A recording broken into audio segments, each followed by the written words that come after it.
사순절이 지나면 고난 주간이 오게 됩니다. 그 고난 주간 중에 수요일을 맞이하게 되어지면 이 수요일을 부르는 명칭이 하나가 있습니다. 그 명칭은 이 고난 주간에 맞게 되는 수요일을 사랑과 배신의 날이라고 부릅니다.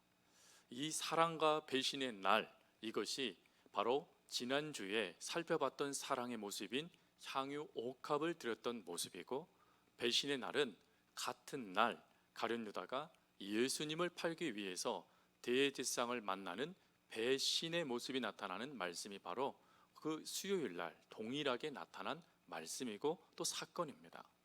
오늘 우리들이 살피게 될 말씀들은 바로 이 가룟 유다가 왜 배신하게 됐는가 하는 것을 우리가 두 가지로 살펴보면서 그가 놓치지 않았던, 버려야 되는데도 불구하고 끌어안고 있었던 잘못된 마음 두 가지를 함께 살펴보면서 혹 우리들에게도 이러한 마음들이 없는가 점검해보는 시간이 되었으면 좋겠습니다. 먼저 첫 번째, 가룟 유다가 버리지 못한 마음은 자존심입니다. 여러분, 자존심이 상하는 이 자존심이라는 이 단어를 가지고 가룟 유다와 예수님의 말씀을 좀 살펴보면 가룟 유다가 분개하는 모습들이 어느 정도 이해가 되고 또 나도 그럴 수 있겠다 하는 생각을 가질 수 있습니다. 먼저 여러분, 가룟 유다가 분개하면서 자기 자존심에 상처가 되는 사건이 발생된 것은 바로 향유 옥합을 드린 여인을 향하여서 그가 행했던 말과 예수님의 반응 때문이었습니다. 가룟 유다는 즉시 그 여인을 예수님이 무안할 정도로 그 여인을 내몰아 버려요. 그리고 비난해 버립니다. 그리고 그 여인을 향하여서 가난한 자나 돕지 왜 그 돈을 낭비해? 라고 하면서 그 여인을 참 비참할 만큼 그 말로 이 여인을 무너뜨립니다.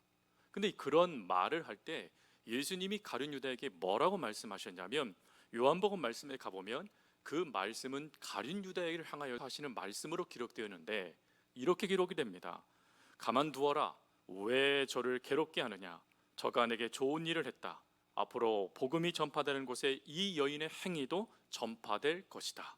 오히려 이 여인의 행위를 칭찬했다라는 것입니다. 여러분, 우리가 이 여인의 행위를 칭찬한 것, 이것을 향유옥합이라는 그 말씀의 주제를 가지고 살필 때는 이와 같은 모습들을 이야기할 수 있습니다. 그런데 지금 이 이야기를 누구에게 지금 주님이 하고 계시는가, 이걸 우리가 놓치면 안 됩니다. 지금 가만두어라, 왜 그렇게 얘기해? 라고 지금 꾸지람을 받고 있는 대상이 바로 가룟 유다였다라는 것입니다. 여러분, 가룟 유다는 예수님의 최측근이면 최측근입니다. 왜요? 회계의 업무를 맡고 있잖아요. 여러분, 돈주머니를 아무나 맡기겠습니까? 여러분 어떠세요? 저 믿으십니까? 어째 아멘들을 안 하세요? 믿는다 그러면 분명히 또 목사님이 뭐 내놔라 이럴 것 같으니 못 하실 것 같지요. 만약에 저를 믿는다라면 저에게 여러분들의 지갑과 그 통장 그리고 비번과 도장까지 저에게 맡기실 수 있으시겠습니까? 역시 우리는 정직해요. 그거 쉽지 않습니다. 그거 저도 누군가를 믿는다라고요 제 것을 내어놓지 않습니다. 그건 어쩌 보면 인지상정이죠. 그런데 예수님은 이 가룟 유다에게 이 작은 공동체였지만 작은 공동체가 사용할 수 있는 돈주머니를 맡길 정도였습니다. 그러니 베드로, 야고보, 요한뿐만 아니라 가룟 유다도 예수님이 내가 너에게 이거 맡길 수 있어 라고 하며 그것을 내어 맡길 수 있었던 인물이었어요. 더군다나 가룟 유다는 다른 제자들과 출신이 달랐습니다. 다른 제자들은 갈릴리 출신들이었어요. 그런데 가룟 유다는 가룟이라는 지역의 출신이었습니다. 쉽게 설명을 하면 서울 출신, 가룟 유다는 서울 출생지이고 그리고 나머지 제자들은 일방 지방 출신인 거예요. 그러니 출신도 다르고 또 특별히 가룟이라는 이 지역은 학문의 도시였다라고 합니다. 그러니 학문적으로도 이 가룟 유다가 어느 정도 지식을 갖고 있었다라는 것입니다. 그러니 그물질만 하고 있었던 제자들과 차원이 다른 거예요. 거기다가 셈은 얼마나 빨랐던지 이 즉시 얼마의 돈을 가지면 이 사람들을 배부르게 할 수 있을 것인가 하시면서 여러분 잘 알고 있는 오병이어의 기적을 일으키셨을 때 그 셈을 해낸 사람이 바로 가룟 유다입니다. 즉 돈의 모든 것들을 세마는데 능력도 탁월하고 학문적으로도 출생적으로도 다른 제자들과 다른 거예요. 자기가 다르다 보니 아마 자부심을 갖지 않았을까 많은 사람들이 생각을 합니다. 근데 그 자부심에 예수님이 상처를 준 거예요. 아니, 예수님 나를 믿어서 돈주머니 맡긴 거 아니십니까? 나를 믿으시기 때문에 제자로 세우신 거 아닙니까? 그럼 제가 틀린 말 했습니까? 이 여인이 지금 이걸 1년치의 이 금액을 한순간에 땅에 쏟았는데 이게 정말 말도 안 되는 말 아닙니까? 라고 하며 예수님이 자신의 편이 되어줘야 되는데 오히려 허비한 듯한 여인의 편을 들어주고 있으니 가룟 유다에게는 마음의 상처, 자존심에 상처를 입는 거예요. 마치 예수님께서 이 가룟 유다가 행한 그 일들을 예수님께서 말씀하심을 통해 아니 어떻게 이렇게 많은 사람들이 있는데 나를 이렇게 면박 주실 수 있어 하는 생각 말입니다. 여러분, 이 생각은 우리의 일상 속에도 우리가 겪은 모습들이에요. 가끔 남편과 아내, 부모와 자녀 간에 조그만 문제들이 발생될 때 가만히 보면 바로 사람들 앞에 이 내 남편, 내 아내, 내 가족을 어떻게 이야기하느냐가 오히려 가정의 불화가 될 때가 많습니다. 그런데 많은 이들이요, 가정에 있는 남편, 아내, 자녀들, 부모님들을 마치 나보다 못한 존재처럼 이야기할 때가 많다라는 거예요. 근데 그건 조크가 아니에요. 유머가 아닙니다. 그건 비난인 것이죠. 근데 그런 이야기를 들으면 그때는 창피하고 답답하니까 꾹 참고 있지만 집에 오면서 어떻게 말합니까? 어떻게 그렇게 말할 수 있어? 라고 하며 다툼이 되지 않습니까? 왜? 자존심이 상했다라는 거예요. 내 자존심이요. 지금 이 가룟 유다가 지금 첫 번째 자존심이 상해버린 겁니다. 근데 두 번째 자존심이 더 상하는 일이 발생됩니다. 이 가룟 유다가 예수님을 팔고자 그 대제사장을 만나요. 모의를 합니다. 작당을 한 것이죠. 내가 언제 어디서 예수님을 넘겨주겠다 하고는 딱 그 계획을 세우고 돌아와서 그 다음 말씀이 유월절 만찬이거든요. 이 유월절 만찬을 행하는 그때에 예수님이 갑작스럽게 이렇게 말씀하시는 거예요. 18절 말씀에 가보면 너희 중에 한 사람이 나와 함께 먹는 자가 나를 팔자다 라고 예수님이 말씀하신 거예요. 여러분, 그때 그 손이 누구에게 가 있었습니까? 그 그릇에 누가 손을 대고 있었지요? 가룟 유다가 대고 있었습니다. 여러분, 가룟 유다가 안 그래도 예수님이 자신을 나무란 거, 사람들 앞에서 나무란 거에 대해서 마음이 상했는데 예수님이 이제는 자기가 그릇에 손을 대려고 그러니 예수님이 갑작스럽게 나와 함께 먹는 자가 나를 팔 거야? 라고 말을 했다라면 여러분 어떠시겠어요? 내가 누군가에게 지금 상처를 받았어요.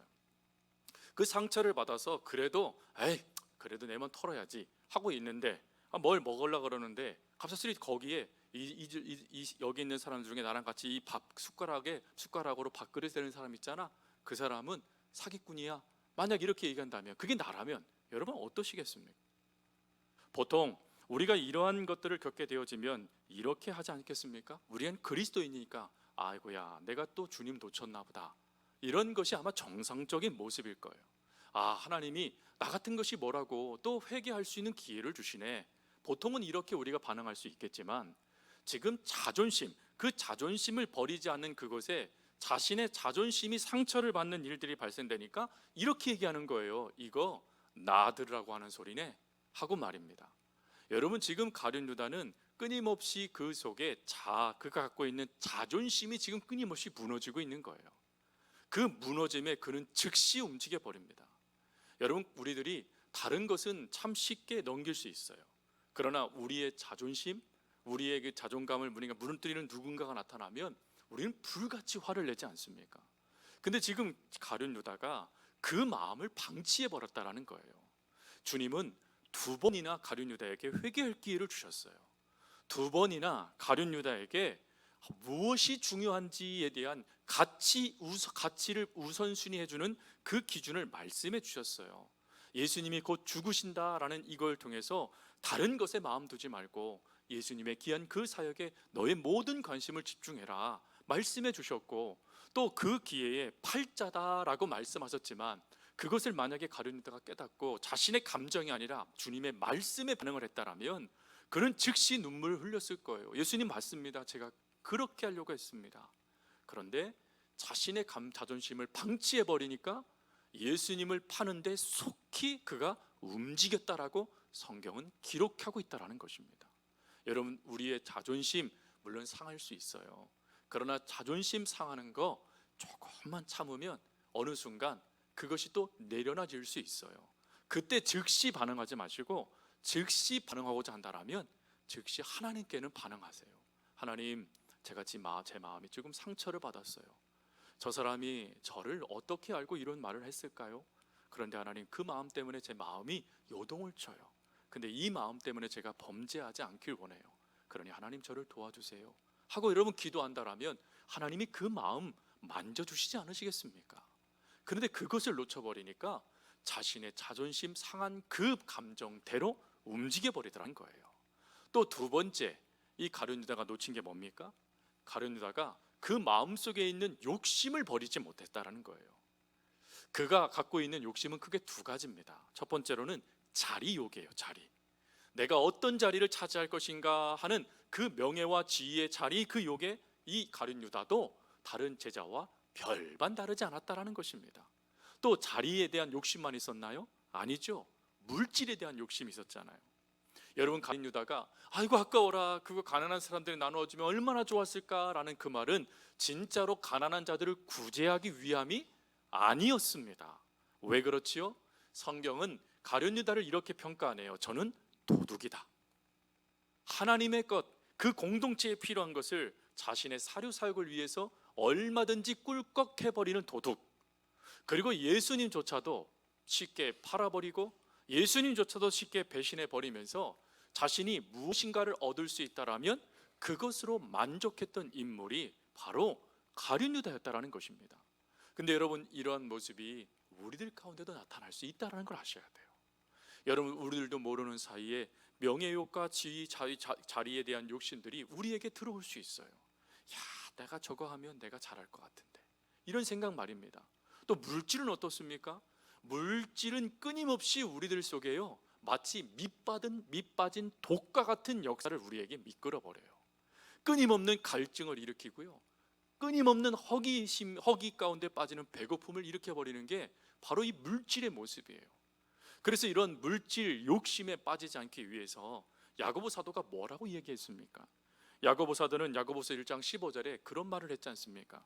욕심이 잉태한 즉 죄를 낳고 죄가 장성한 즉 사망을 낳느니라.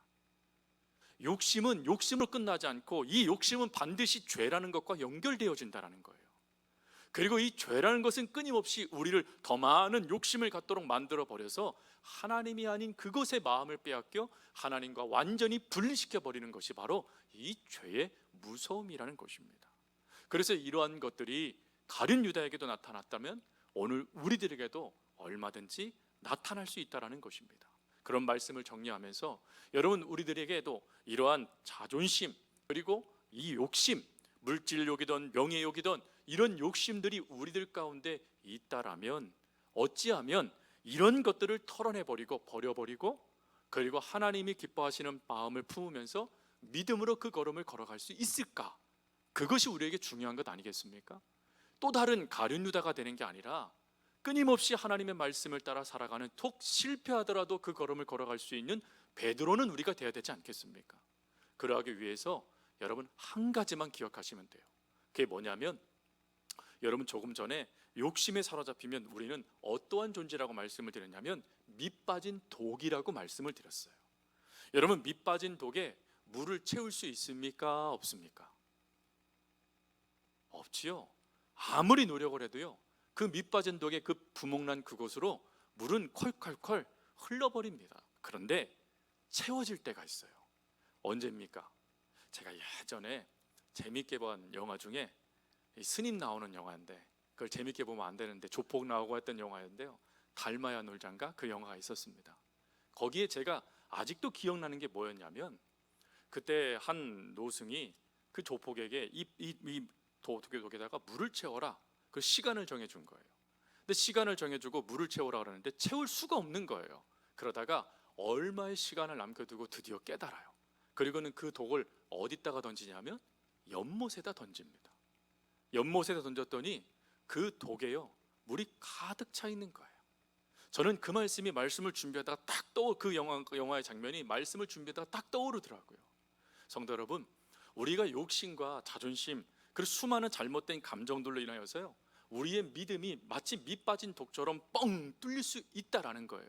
근데 이 뚫림의 역사가 아무리 커도 우리가 하나님의 은혜 안에 잠기게 되어지면, 그러면 어떠한 역사도 이것을 통해서 공허함, 허무함, 아니면 배고픔, 허기 이런 것을 느끼지 못하도록 채워주시는 역사들가 하나님의 은혜 안에 있다라는 거예요. 그러니 우리들도 하나님의 은혜 안에만 거하게 되어지면 내 자존심이 있었나 생각할 정도로 사라져 버리고, 내 욕심도 물처럼 빠져나가 버리고 하나님의 은혜만 끊임없이 내 안으로 흘러 들어와 은혜 안에 거하는 하나님의 자녀가 된다라는 것입니다. 그러니 성도 여러분, 올 한 해요, 이 한 가지만 놓고 기도하세요. 하나님, 하나님의 은혜를 날마다 받는 저희들의 삶이 되게 해주세요.